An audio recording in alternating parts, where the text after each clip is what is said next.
నాకు తెలుసు మీరు వస్తారని.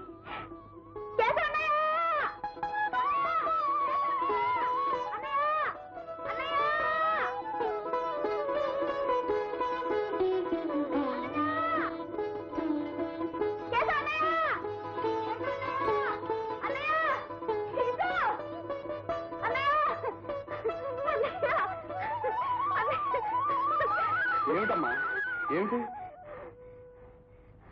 ఆయన వచ్చారన్నయ్య. ఎవరు? ఎవరైతే నీతో చెప్తారా ఏమిటి? అంటే నా నోటితో చెప్పకూడదన్నయ్య. చెప్పకూడదా? నా కర్మ, ఇంత పిచ్చనే దొరికారు మీ బావగారు. లేదమ్మా, నువ్వు పొరపాటు పడి. అయ్యో అయ్యో, నా కళ్ళారా చూసా అన్నయ్య. లేదమ్మా శారద, ఎవరినో చూసి ఎవరో అనుకుంటా. నా మాట విను. దా. ఎక్కడికమ్మా? ఎక్కడికమ్మా? ఎక్కడికమ్మా? ఇంకెక్కడికి? ఇక్కడ అన్నయ్య, నేను ఇప్పుడే చూశాను. ఇక్కడ ఏది? ఏమో అన్నయ్య, ఆయన అలా అలా అనుకున్నారు. నేను కళ్ళారా చూశాను. సరేలే, నీ మనసులో ఎప్పుడు అదే ఆలోచనగా నీ కళ్ళ కూడా అలా కనిపిస్తుంది. అయ్యో కాదన్నయ్య, నేను ఆయనతో మాట్లాడాను కూడా. ఇంతలోకి పాడు సిగ్గు ముందుకు వచ్చింది, నేను నీ దగ్గరకు వచ్చాను. అన్నయ్య ఇక్కడ ఎక్కడ ఉంటారన్నయ్య? దాన్నయ్య చూద్దామా. శారద, నీ పిచ్చి గాని ఇక్కడికి వచ్చిన వాడు మన ఇంటికి రాకుండా ఉంటాడా? అది కాదన్నయ్య. శారద, సరే నేను వెతికి తీసుకొస్తాను గాని నువ్వు ఇంటికి పదమ్మా. అయ్యో రామ్మా.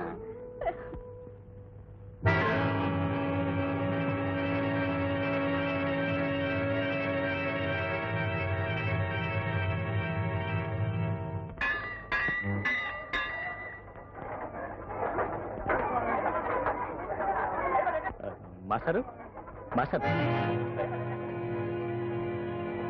ఏమండి? ఏమండి, ఈ ఊరు మున్సిపల్ గారు ఇల్లు ఎక్కడో చెప్పగలరా? మున్సిపల్ గారు ఇల్లా? నాతో రండి.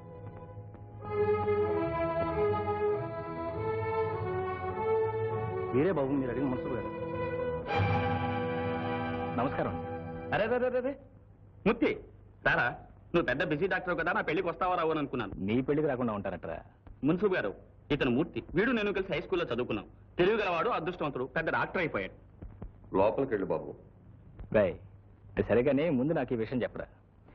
నేను రేవులో అడుగుపెట్టిన దగ్గర నేను చూస్తున్నాను, ప్రతివాడు నా వంక చూసి అదోలా అయిపోవటం, ఏదో దెయ్యాన్నో భూతాన్నో చూసినట్టు కొయ్యబారిపోవటం. ఏమిటిదంతా? I'm really surprise. అదంతా ఒక కథలే బాబు. అచ్చన్ నీలాగే ఒక అబ్బాయి ఉండేవాడు ఇక్కడ. అతను ఇప్పుడు ఎందుకులే బాబు అవన్నీ, నువ్వు ముందు స్నానం చేయాల్సిపోయి ఉంటారా? మూర్తి, నీ ప్రాక్టీస్ అది ఎలా ఉంది ఏమిటి? చూడు బాబు, నీకు దారిలో గుడి దగ్గర ఎవరైనా అమ్మాయి కనిపించిందా? అవునండి, కనిపించింది. నన్ను చూడగానే మీరు వచ్చారా అంటూ ఎక్కడ లేని ఆనందంతో అన్నయ్య అన్నయ్య అంటూ పొలాల వైపు పరిగెత్తింది. మేస్టారు, అయిపోయింది మేస్టారు, అంతా అయిపోయింది.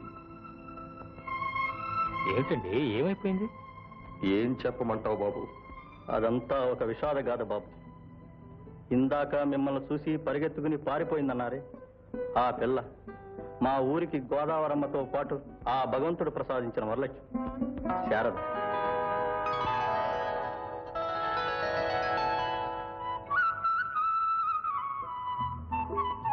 కేశవన్న పొలం వెళ్ళాడా అక్క? ఇంకాలే. అరే రంగా, ఏంటక్క? అవ్వకి కాళ్ళు మేకుతుందని చెప్పావుగా, ఎలా ఉందరా? ఏం చెప్పట్టా అక్క, అట్టాగే ఉంది. అయ్యో పాపం. మరే ఇంటికి వెళ్ళగానే పిండి ఉడకేసి పంపిస్తాను, కాలు కట్టించు. అట్టాగా. ఏమిటో మన ఊళ్ళో ఒక డాక్టర్ అయినా లేడు. ఏమండి ఏమండి? అల్లుడు, నా మాట వినల్లుడు. ఏమిటండి వినేది? ఇదిగో మామగారు, మీరు ఆ గొలుసు సంగతి ఏమైనా చెప్పండి, వింటాను అంతే. అది కాదు బాబు. మీరు 100 చెప్పండి, 1,00,000 చెప్పండి, ఏం లాభం లేదు. ఏమిటి బాబాయ్? ఏం చెప్పనమ్మా, ఆ అమ్మాయి పెళ్లికి పెట్టిన గొలుసు బుద్ధి గడ్డి తిని పొలం కోసం అని అమ్ముకున్నాను.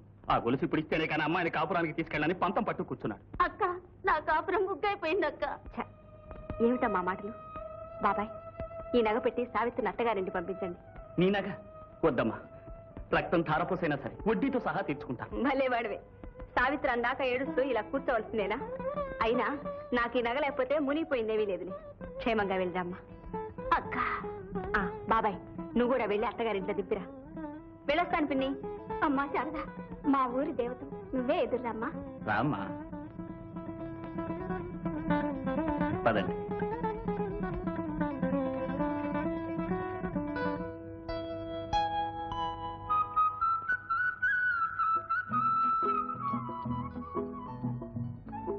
ఏమ్మా ఊరు రానిచ్చిందా? బాగుందన్నయ్య నువ్వు చెప్పేది. ఎవరికి వాళ్ళు నన్నంటుకోకుండా నామాల కాకని కూర్చుంటే ఎలా? అవునులే, ఇంట్లో అన్నయ్యలకి కడుపు మాడుతున్నా ఊళ్ళో వాళ్ళ యోగక్షేమాలు విచారించి వాళ్ళతో పాటు ఏడ్చి నవ్వి బాలుడు పొద్దెక్కిన తర్వాత ఇంట్లోకి వస్తాం, అంతేగా? మా అన్నయ్యకి పిలంగానే వస్తుంది కోపం. కూర్చో బాబు. ఇంతకీ కూర ఉన్నా ఉండేవా పచ్చడి మెతుకులేనా? మా అన్నయ్యకి పచ్చడి మెతుకులే కర్మ. రాజా వంట నీకు ఇష్టమైందేలే. అయ్యో అబ్బా మళ్ళీ అక్కడికే. అదే అన్నయ్య, పాపం ఆ దూడ ముండని ఎండలో వదిలేసి వచ్చావు. పాకలు పెట్టేసి వస్తా. కూర నర లేకుండా కుక్క తిండి పెడతావా నాకు? నేను సత్య తిన్నా. వచ్చేటప్పుడు ఊరికి చేతులు రాకపోతే చేతోట్లో 4 కాయలు తెంపు రాకూడదేంటి? రాత్రులు పగలు పొలంలో పనిచేసింది చాలా కానీ కూరలు కూడా తెచ్చి పెట్టాలంటే లేకపోతే మానేస్తాం. శివా! అక్క ఏమిటత్తయ్య గోల? చూడమ్మా మీ మామ తనేమో కూరలు తేడంట, నన్ను ఇది ముక్కలు ముక్కలుగా కోసుకొని వండి పెట్టాలిగా మూలు. అదే ఉండు మామ వస్తా. హై. అన్నయ్య కోపడతావా? ఎందుకు? ఈ వండిన కూర తీసుకెళ్ళి అత్తకిచ్చిరా. అది కాదన్నయ్య, పాపం. విన్నానులే, వాళ్ళకేం పాపం, నువ్వు ఉన్నావుగా, నాకే పచ్చడి మెతుకులు పాపం. తీసుకెళ్ళి. నువ్వు నవ్వుతూ ఇస్తేనే. పిచ్చి తల్లి, ఎవరి మనసు నచ్చుకున్నా ఇట్లా బాధపడిపోతావే, నీతో ఎట్టాగే. తీసుకెళ్ళు. ఏంటి మావా అత్త మీద అలిగి భోజనం చేయకుండా పోతావా? అత్త అత్త ఏమ్మా ఇది కూర.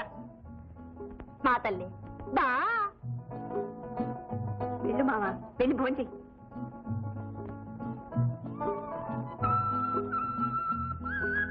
అన్నయ్య మధ్యాహ్నం నువ్వు అన్నానికి వచ్చేటప్పటికి మంచి వేపుడు పులుసు అన్ని చేసి పెడతాను. ఏం అక్కలేదు కదమ్మా, నువ్వు ఇట్టాగా ఎదురుకుండా కూర్చుని గంజి తాగండి హాయిగా కట్టుకుని. అవును బాబాయ్ ఎందుకో కబుర్ చేశాడు, వెళ్ళావా? ఎక్కడా నువ్వు ఇప్పుడు వచ్చావు, అనంతరం వెళ్తాంలే. అది సరే, ఏంటి బాబాయ్ కబుర్ పెట్టా? కేసు బాబాయ్, ఈవేళ మనకి ఇష్టమూర్తి వస్తున్నాడు. అప్పుడే డాక్టర్ అయిపోయిందా? ఆహా, నువ్వు వెంటనే బండి కట్టుకుని రేవు దగ్గరికి వెళ్ళు. ఎంత మనూరోడైనా పెద్ద చదువు వస్తున్నాడుగా, ఆ పాటి మర్యాద మననా చేయకపోతే మనకి మన ఊరికి కూడా నామోసి. ఏంటబ్బాయ్? అట్టగే బాబాయ్. అదేనే మన మళ్ళీ లేదు, ఎంత అల్లరి చేస్తుంది అనుకున్నావు? రోజు దాంతో వేగలేకపోతున్నాను.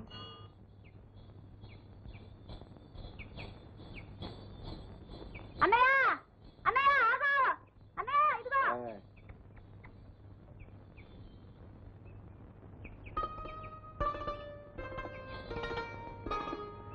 ఏంటమ్మా ఇది?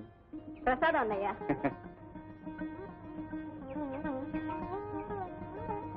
చూడమ్మా శారదా, బండిలో డాక్టర్ గారు ఉన్నారు, ఆయన కూడా పెట్టు. డాక్టరా?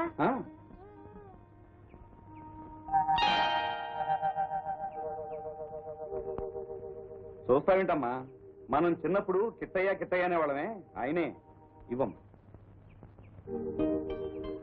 మా చెల్లెలు బాబు, మీరు చిన్నప్పుడు చూసుంటారు. ఎవరు? శారదా? అవును. అరే ఎంత మారిపోయింది.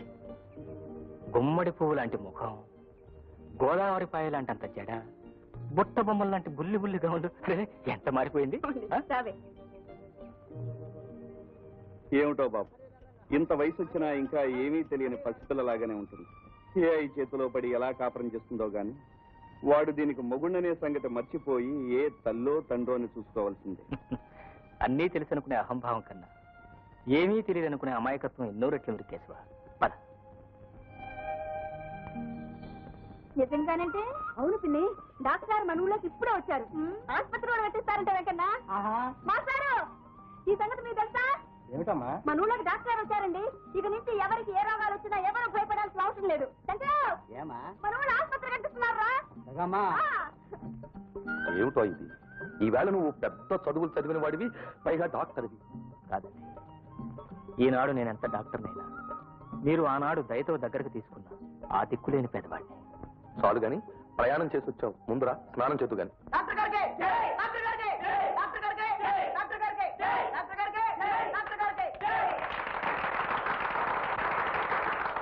చెప్పండి బాబు, డాక్టర్ గారి ఆసుపత్రి చోట ఎక్కడో సెలవిస్తే ఏర్పాటు చేసేస్తాం. ఉండండియా, వచ్చి 10 నిమిషాలు కాలేదు, అప్పుడే తొందరపడిపోతే ఎలా? అయినా అతని అభిప్రాయం ఏమిటో, బస్తీలో ఉండాలనుకుంటున్నాడు, ఇక్కడే ఉండాలనుకుంటున్నాడు. అదే బాబు, వారు హాస్పిటల్ కట్టిస్తారని ఊరంతా గోలైపోతాను. ఏమయ్యా, ఊళ్ళో ఆసుపత్రి పెడుతున్నట్టు ఊరందరికీ చెప్పేయడం కూడా అయిపోయిందన్నమాట. ఆశ్చర్యంగా ఉంది బాబు. నా కోరిక అదే అయినా నేను ఇంతవరకు మనసు ఎవరో చెప్పలేదు. మరి అప్పుడే అందరికి ఎలా తెలిసిపోయింది? శారద చెప్పిందయ్యా. శారదా? శారదా, నీకెందుకమ్మా అనవసర విషయాల్లో జోక్యం చేసుకుంటావు? ఏం చేశానని? ఆ డాక్టర్ మన ఊళ్ళోనే ఆసుపత్రి పెడతాడని ఊరంతా చాటింపేశావా? నీతోనే చెప్పాడా? ఏ పెట్టడం లేదా? మన ఊళ్ళో జనానికి చేతికొచ్చినా కాలుకొచ్చినా ఆ మృగరు వెళ్ళి అవస్థ పడాల్సిందేనా? అబ్బా చంపేశావా? వేడెక్కువగా ఉంది. మొన్న చంతే తాతకు గుండె జబ్బు వచ్చిందా? మన ఊళ్ళోనే పెద్ద డాక్టర్ ఉంటే ఆయన ప్రాణాలు లెక్కే కదా. బాగుందమ్మా నువ్వు చెప్పేది. అవసరం వాళ్ళ కష్ట సుఖాలు లాభ నష్టాలు చూస్తున్నక్కలా? ఏమిటా మా కష్ట నష్టం? ఏమిటా బూటికాళ్ళతో టక్కు బస్సులు తిరిగే మనిషి ఈ బురదగుంటలోనూ పేడకుప్పల మధ్య తిరగలటే చాలరా మరీ కొద్దిగా ఒళ్ళు పెట్టిపోతుంది. ఇదిగో శారదా, డబ్బు ఖర్చు పెట్టి చదివింది వడ్డీతో సహా లాగడానికి ఇచ్చేవాళ్ళుంటే పెట్టుబడికి 3 రెట్లు కద్దాం కొనుక్కడానికి. తెలిసిందా? సరేగానే నువ్వు తొందర అన్నట్టుగా నువ్వు వెళ్ళి గుడ్లు మార్చుకో, నేను మంచిగా తీసుకొస్తా. మంచిది. నువ్వు రాబా.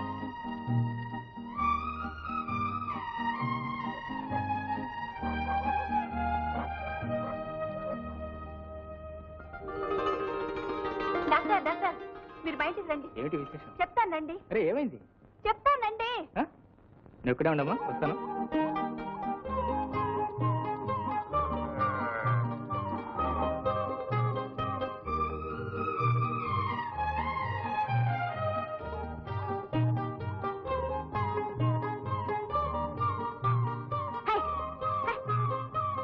రండి కూర్చోండి. మర్యాదల తర్వాత కానీ ఎవరికి ప్రమాదం ఉందన్నావు? ఎక్కడా రోగి? ఏంటి గూళ్ళు చూస్తున్నావు? ఇక్కడే ఉండాలండి. ఎక్కడికి వెళ్ళింది? సరే, ఎందుకు నీ రోగి మనిషా జంతువా? జంతువు అయితే ఏమండి, మనిషి కంటే ఎక్కువ. మనం ఏం చెప్పినా అర్థం అవుతుంది. పాపం నేను వచ్చేటప్పుడు కళ్ళు మూసుకుని చచ్చిందల్లా ఇక్కడ పడుంది. మళ్ళీ మ్యావ్ మ్యావ్ అంటున్నావు. కొంపదీసి మళ్ళీ అంటే పిల్లే? అవునండి. మళ్ళీ మళ్ళీ బులే ఇట్రా.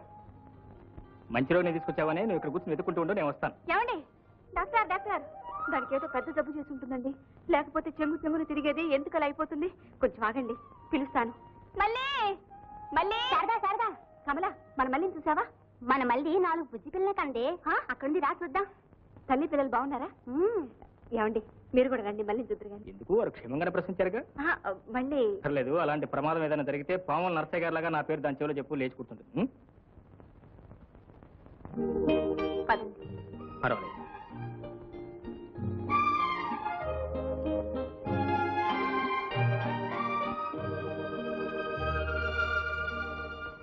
ఎందుకేనేమిటి డాక్టర్ అని పిలిచింది?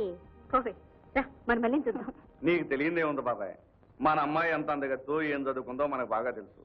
కాకి పిల్ల కాకి ముద్దైనా అవతలవాడు పిల్ల నవనవలాడుతుండాలని ఆశుభూష్ అంటూ ఇంగ్లీష్ అది కాస్త మాట్లాడాలని అనుకుంటాడుగా. వాడు అనుకున్నా అనుకోకపోయినా నీకు మాత్రం అలాంటి పిల్లని చేసుకోవాలందా నాకు అర్థమైపోయింది అబ్బాయి. రాలేవాడు బాబాయ్. ఈ ఉపన్యాసాలకేం గానీ అసలు విషయం ఏమిటో చెప్పు. ఆ కుర్రోడు 5వ ఫారం తప్పి రాజమండ్రిలో గుమస్తాగిరి చేస్తున్నాడు. ఈ మధ్య ఏదో తండ్రి కొడుకులకు తగాదా వచ్చింది. అతను వాటాకు రావాల్సిన 2 ఎకరాల గురించి కోర్టులో కేసు నడుస్తోంది. నువ్వు కాస్త కలెక్ట్ చేసుకుని అతను గెలిపించి ఆ 2 ఎకరాలు అతనికి వచ్చేది చేస్తే.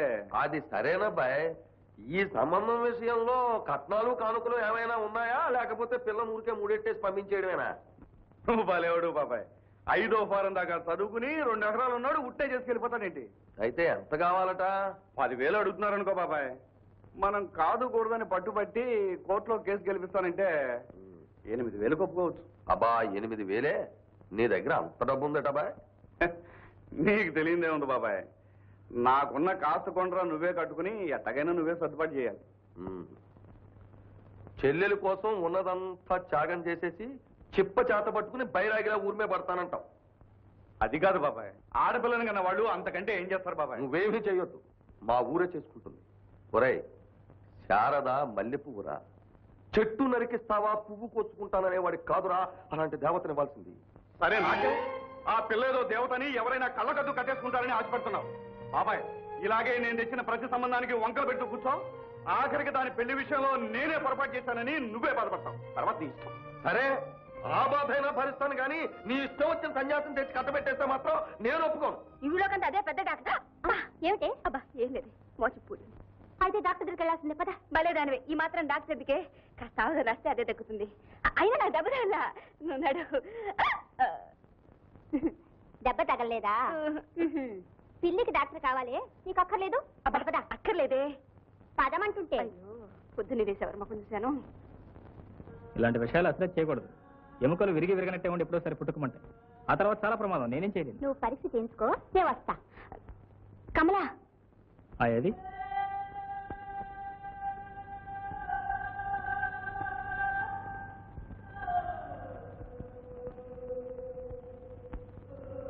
ఏ చూడండి. దెబ్బ ఇక్కడ కాదండి, కాలికి. పిచ్చిదా, దెబ్బ ఎక్కడ తగిలినా దాని ప్రభావం గుండె మీద కదా ఉండేది. గుండె గట్టిదనుకో ఏ దెబ్బైనా మనిషిని ఇచ్చేది. చూడండి. ఏ నీ గుండె తోచుకుంటాను భయమా?